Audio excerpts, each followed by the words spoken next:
ഞങ്ങളങ്ങനെ വീട്ടിലെത്തിച്ചേർന്നിരിക്കുകയാണ്. ഞങ്ങൾ അവിടെ നിന്നാണ് ഞങ്ങൾ നടന്നു വന്നത്.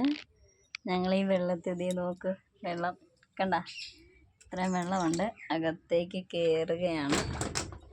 എന്താണ് അകത്തെ അവസ്ഥയെന്ന് ചോദിച്ചാൽ ഇതാണ് അവസ്ഥ. ആരും ഇല്ലായിരിക്കും എന്ന് വിശ്വസിക്കുന്നു.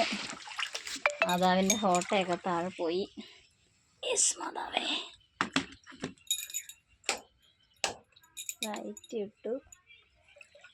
യേശുവേ രാജാനല്ലേ പോയതിൻ്റെ അവസ്ഥ ഉണ്ടോ കർത്താവേ, എന്താ ചെയ്യുക? ഇങ്ങനാണ് അവസ്ഥ. കട്ടിൽ നനഞ്ഞിട്ടില്ല, പക്ഷെ അല്ല മെത്ത ഇവിടെ അറ്റ വെച്ചിട്ട് നനഞ്ഞാൻ ഇല്ല, നനയാൻ ഒരുങ്ങുന്നേ ഉള്ളു.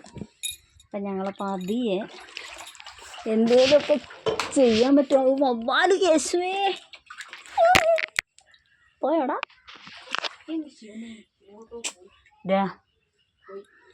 ഇത് കണ്ടോ, വെള്ളം ഇന്നലെ വന്നത് ഇത്രയും ട്രാജഡി ആവത്തില്ലായിരുന്നു. അന്നേരം ഒരു വയ്യാഴിക, ക്ഷീണോ, ഇപ്പോൾ ക്ഷീണോ മാറി, എല്ലാം മാറി. ഇപ്പോൾ കട്ടിൽ പൊക്കി വെക്കാനൊന്നും പറ്റത്തില്ല.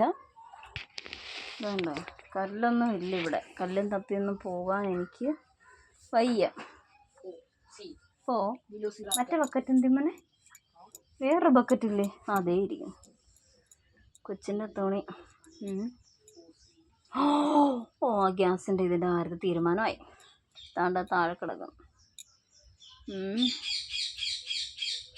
എന്താണ് അവസ്ഥയെന്നൊന്നും അറിയത്തില്ല. ഒരു എത്തും പിടിയും കിട്ടാത്ത അവസ്ഥയാണിതിപ്പോൾ. എന്ത് ചെയ്യണം, എങ്ങനെ ചെയ്യണം? ഏതായാലും പറ്റുന്ന പോലെ എന്തെങ്കിലുമൊക്കെ ചെയ്യുക. പുസ്തകത്തിൻ്റെ അവിടെ ഒന്നും ഇതുവരെ പ്രശ്നമായിട്ടില്ല. അയ്യോ പുള്ളിയുടെ കുന്ത്രാണ്ട് താട അവിടെ നനയുന്നു. അടുത്ത വരട്ടോ വെക്കുന്നത് മേശപ്പുറത്തോണ്ടാണ് മൊബൈൽ. അത് മറ്റേ ടെക്നോയുടെ ഫോണിൻ്റെ അല്ലേ?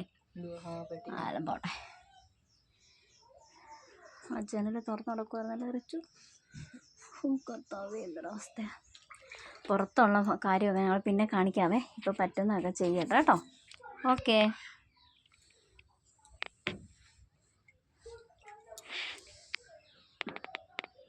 ഇതാണ് ഞങ്ങളുടെ ഷെഡ്. ആകെ ഈ ഒരു റൂമും പിന്നെ ഇത് ഒരു കുഞ്ഞടുക്കളയില.